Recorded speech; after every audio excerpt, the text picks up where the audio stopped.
I, 34-year-old female, have one daughter named April, 6-year-old female, from a previous relationship.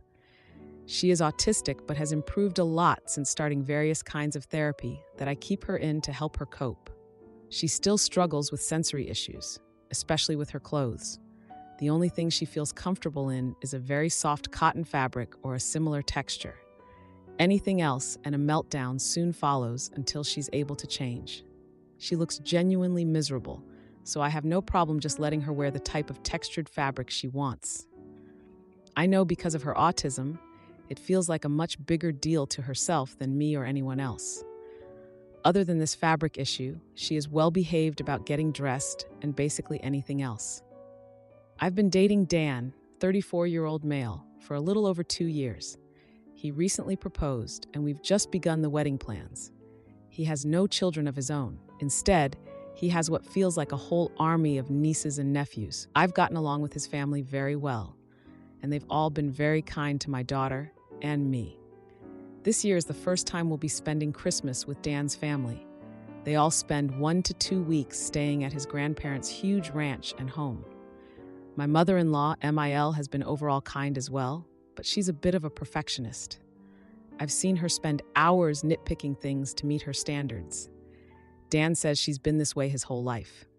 She's tried to take control of our wedding choices a couple of times, flowers, decor, venue, etc., but luckily Dan is pretty good at telling her to back off.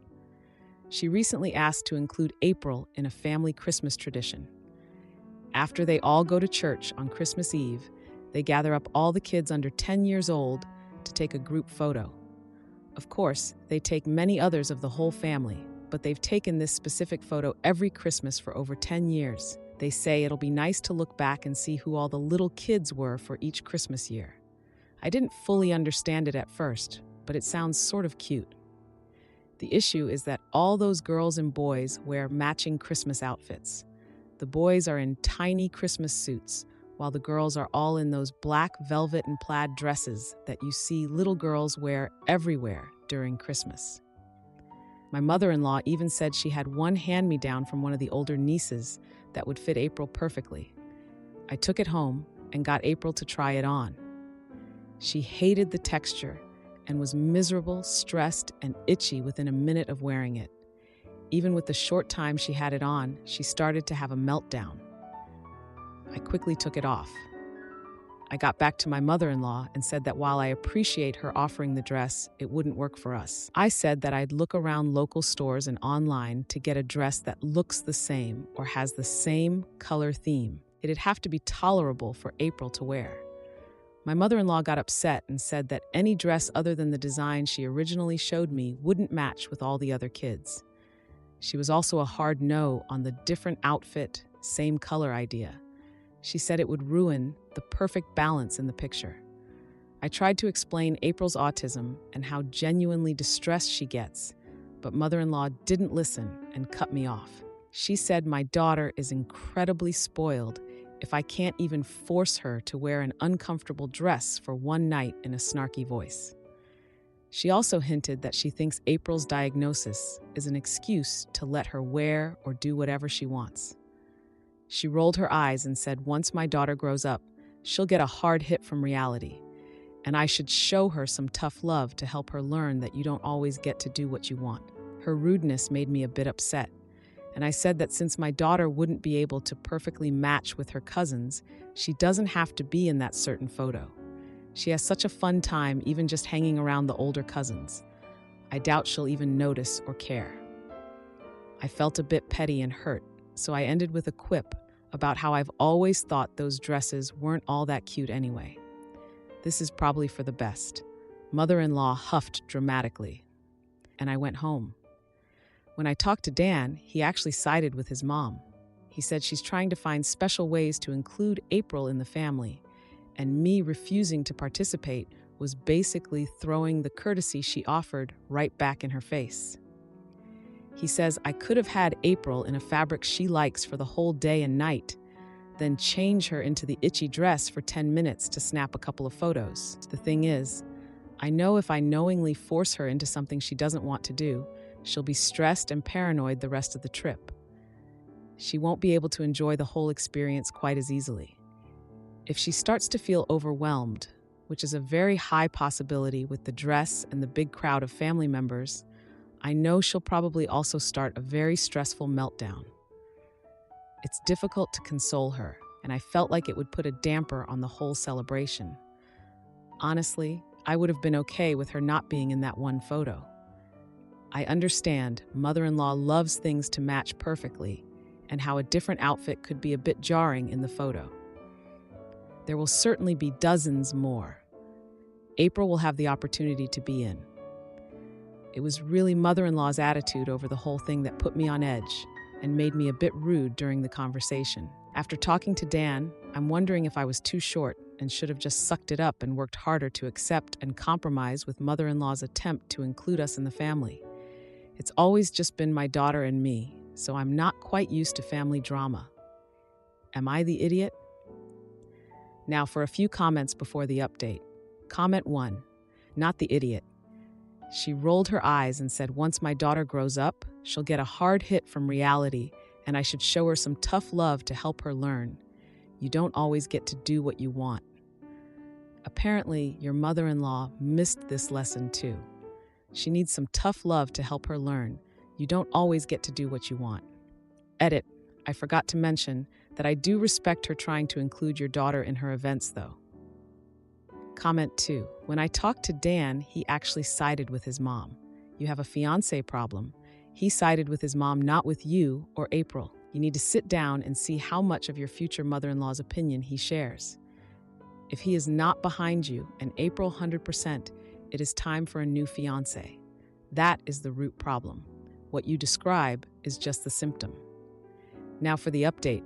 Hey Reddit, back with an update on the Christmas photo drama with my mother-in-law and my daughter April. It's been a week since my last post, and oh boy, things have escalated.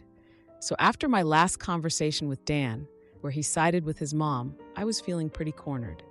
I thought about it a lot, and I decided to try and find a middle ground. I went out and found a dress that was the same color as the one mother-in-law had, but in a fabric April could handle. I thought this was a good compromise. I showed the dress to April, and she loved it. It was soft, comfortable, and she was twirling around in it happily. I took a photo and sent it to mother-in-law, expecting her to see how happy April was and maybe soften up a bit. Well, that was wishful thinking.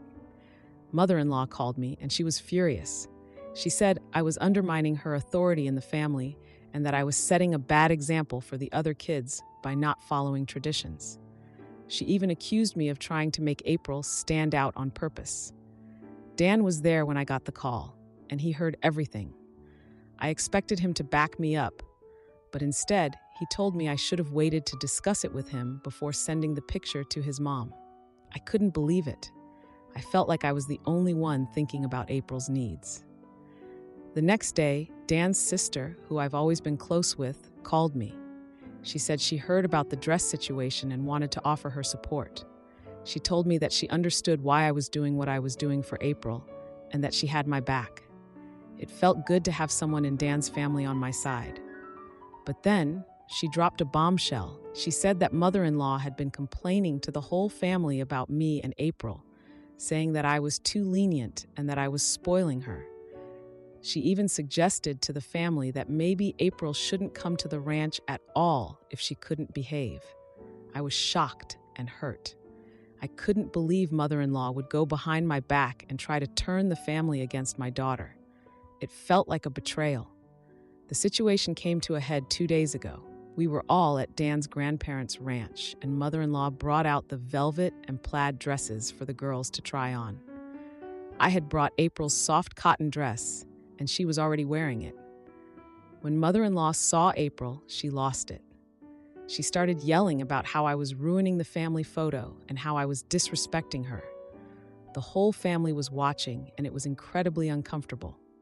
Dan tried to calm her down, but she wouldn't listen. She turned to me and said that if April couldn't wear the proper dress, then she couldn't be in the photo. I was about to respond when April, sensing the tension, started to get overwhelmed. She began to cry, and I knew a meltdown was imminent.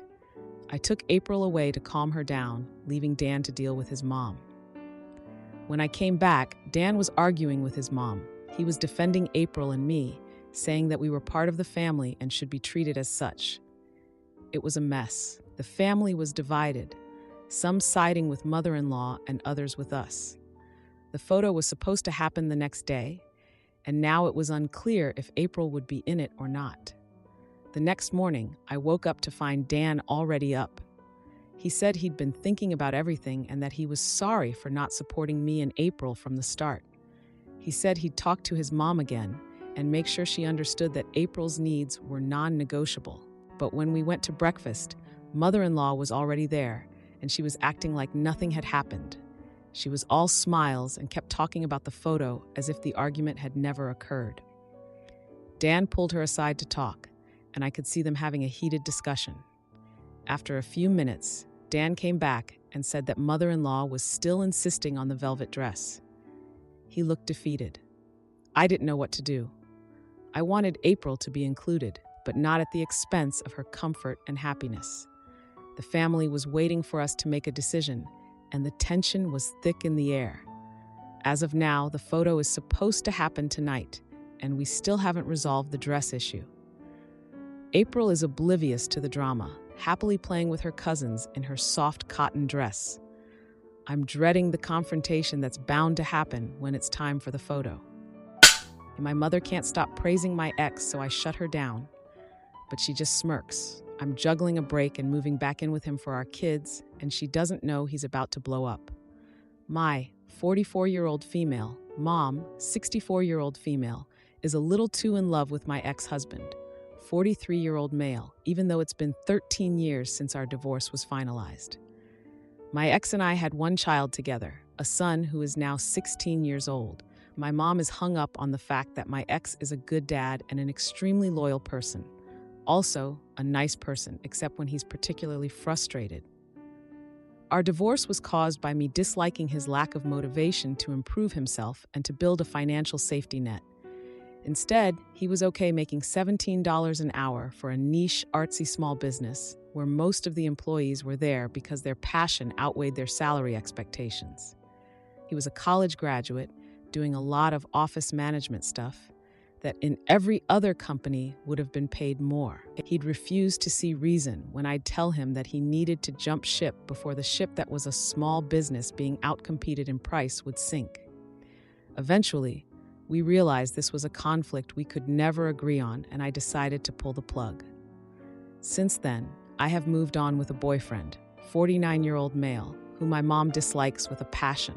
She always taunts him by saying he wins all arguments because he raises his voice so loud that everybody else's voices go out. My boyfriend is an executive VP working in the venture capital industry. We have 2 kids together, 13-year-old female, 8-year-old female. But he refuses to discuss marriage because he said my first marriage did not work out. So why would I want to go down that path again? In between co-parenting and my boyfriend being my son's de facto stepdad, my ex and I moved from being exes to being friends. We are each other's emotional support, and he deals with my boyfriend's type A executive personality well, which I really appreciate. My boyfriend and I have been having problems because he is somebody who loves to explain himself, especially with regards to what he deserves from other people. He thinks other people have to pay their dues to be on his level. I've compared the emotional labor I've had to put into somebody expecting me to run at the same pace as an Olympic sprinter. My boyfriend lectures me when I am insecure about other women and refuses to do anything. I am dealing with hormonal issues, and he takes it personally when I am not always bubbly and smiling in his presence. He recently said he wanted a break, and I honestly wanted a break from his type A demands. I decided to move out, and my ex is driving Uber now, since the company he worked for closed. So we agreed I would move in and take care of his son and my daughters while he works or job hunts. My mom is over a lot now, and the other day she said I'm acting like myself again. I was fine with her joking that for my 45th birthday I should tell my boyfriend to kick rocks.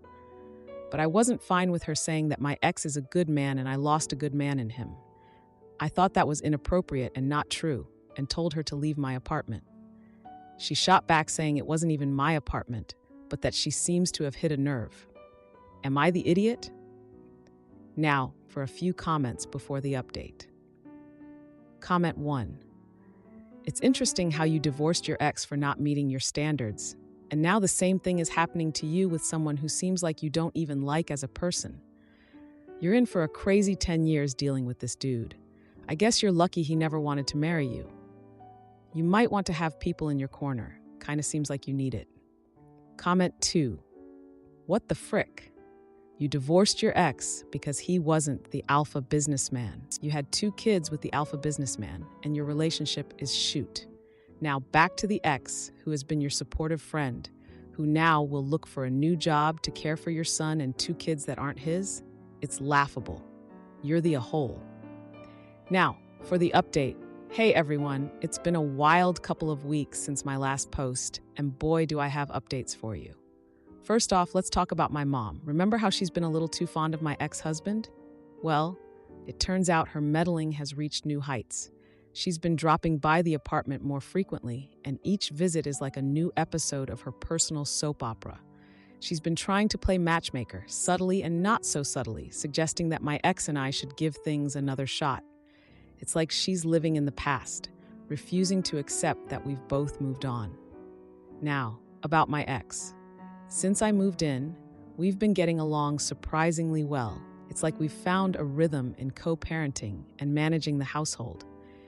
He's been job hunting like a champ, and I've been taking care of the kids. It's been a strange sort of domestic bliss, minus the romantic aspect, of course. But here's where it gets juicy. My boyfriend, the one who loves to explain himself and his high standards, decided that our break should be more of a breakup. He said he needed someone who could keep up with him, both emotionally and intellectually. I guess my hormonal issues and insecurities were too much for him to handle. Honestly, it felt like a weight was lifted off my shoulders when he said it was over. Now back to my mom. After the last confrontation, we didn't speak for a few days. But she's my mom, and I couldn't stay mad at her forever. We had a heart-to-heart where I explained how her comments about my ex were hurtful and not helping anyone. She finally opened up about her own regrets in life, how she felt she never fought hard enough for the things that mattered to her. It was a moment of vulnerability I hadn't seen from her in years. In a surprising turn of events, my ex and I had a long talk about our past. He admitted that he should have been more ambitious and that he understood why our marriage didn't work out. He also confessed that he's been feeling a bit lost since the small business closed and appreciated having me and the kids around. It was a moment of honesty that we hadn't shared in a long time. But don't think everything's turned into a fairy tale. My daughters have been struggling with the whole situation. My youngest misses her dad, and my teenager is acting out, probably because of all the changes. It's been tough trying to navigate their emotions while dealing with my own. And then, just when I thought things couldn't get more complicated, my ex landed a job, a good one too, with a decent salary and benefits. He was ecstatic, and I was genuinely happy for him. But it also meant that our living situation needed to change. We couldn't keep playing house when we weren't a couple, so we came to a compromise. I would move back to my place with the girls, and he would keep the apartment. We agreed to split the time with our son evenly and to continue supporting each other as friends. It was a bittersweet resolution, but it felt like the right thing to do for everyone involved. The day I moved out, my mom came over to help. She was quieter than usual, and I could tell she was processing the whole situation. As we packed up the last of my things, she hugged me and whispered, "You're stronger than you know." It was a rare moment of tenderness from her, and it meant more to me than she could imagine. As for my ex, we've settled into a new normal. We're co-parenting like pros, and there's a newfound respect between us. It's not the life we once had, but it's a life that works for us now. My husband blew up over the ultrasound, clinging to fake autism fears. After 3 losses, I'm not playing games. His mom's sick, and I'm spotting, but we find a way to mend things. And then his ex sends a message that changes everything. For some context, I've had 3 first-trimester miscarriages, so we were going to a reproductive endocrinologist and infertility specialist. I got an ultrasound at 6 weeks and 8 weeks with them before being graduated up to a high-risk OB. I have other factors apart from the previous losses that make me high risk. I also got an ultrasound at 10 weeks with the high-risk OB, and we scheduled one for the beginning of the second trimester to check that things are still progressing appropriately, and one for around 20 weeks to do the anatomy scan. My husband recently read an article that basically states that getting too many ultrasounds can cause autism. Here is the issue. It's all about mice, and the conditions applied to mice are not realistic conditions that would be applied to a human fetus and a real ultrasound. In the article, they applied direct ultrasound waves to only the brain for between 30 minutes and 5 hours. I looked into other articles, and everything says there is no known correlation other than one article, which I sent to him along with the other articles, because I'm all about full disclosure in these things. The article I sent was done on humans and found no correlation between the number or duration of ultrasounds on autism or developmental delays.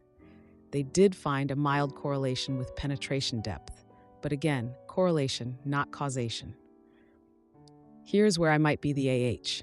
After I did my research, I decided to go ahead with the ultrasound.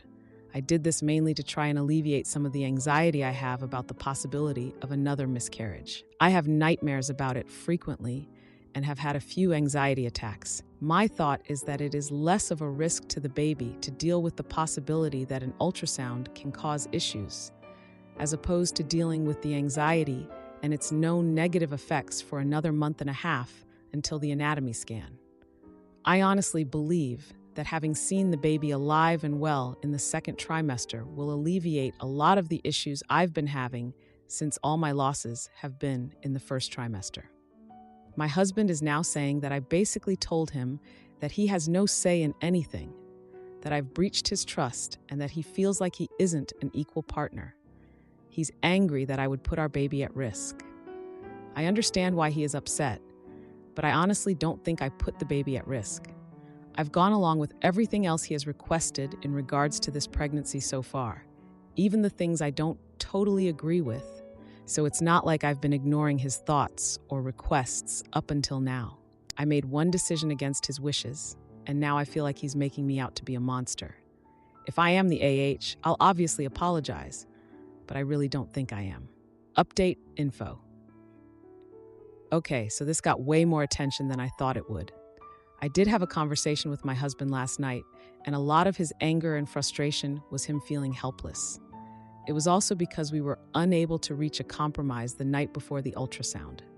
He had also asked that we get a consult from a different high-risk OB to see if that had the same opinion on the ultrasound frequency. I said no because of the time it takes to get consults and follow-up appointments. He had weeks between the third and fourth to set one up if he wanted to, and I would have gone.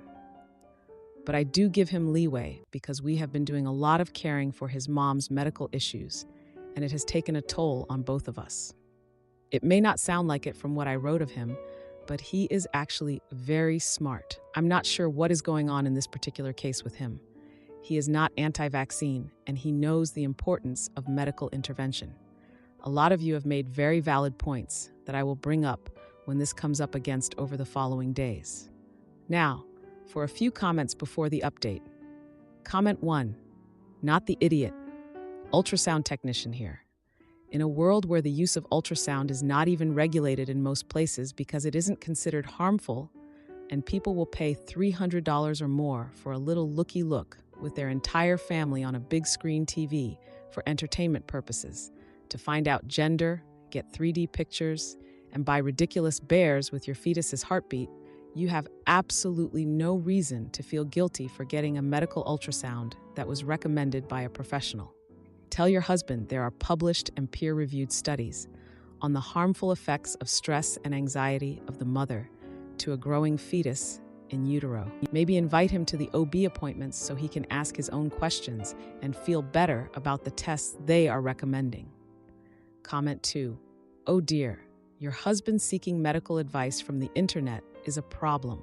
This could become an ongoing issue with raising your child. Maybe I am overreacting, but I think he needs therapy.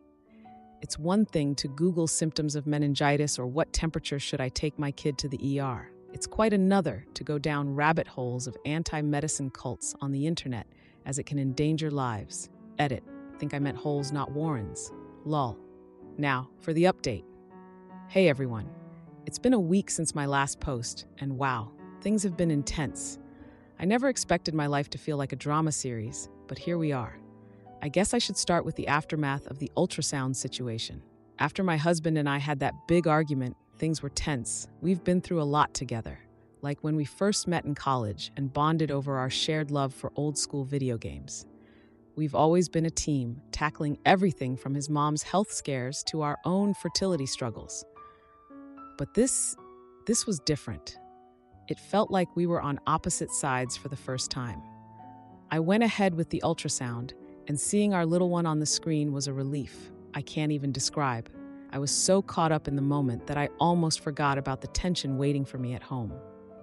But when I walked through the door, my husband was there, looking like he hadn't slept. He had been doing his own research, diving into medical journals and forums, trying to understand my point of view. We sat down and had a heart-to-heart. He admitted that his fear of losing another baby had made him irrational.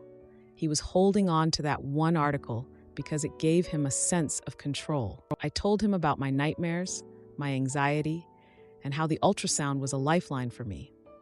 We both cried, apologized, and promised to communicate better. It was a moment of raw honesty that brought us back together. But just when I thought we were on the mend, his mom's health took a turn for the worse. We've been juggling hospital visits with her and our own appointments. It's been exhausting.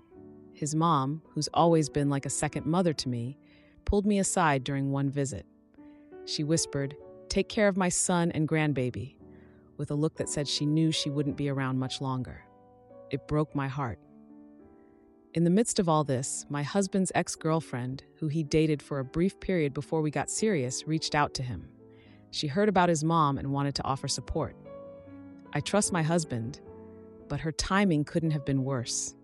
It stirred up old insecurities from when we were first dating, and she was still in the picture, trying to win him back. Then, 2 days ago, we had another shock. I started spotting. We rushed to the hospital, fearing the worst. The doctors did an emergency ultrasound, and to our relief, the baby was fine. But the stress of it all made my husband break down. He confessed that he felt like he was failing me and the baby, that he should be the one to keep us safe, but everything was spiraling out of his control. We're home now, and things are quiet. His mom's condition is stable, but we know it's only a matter of time.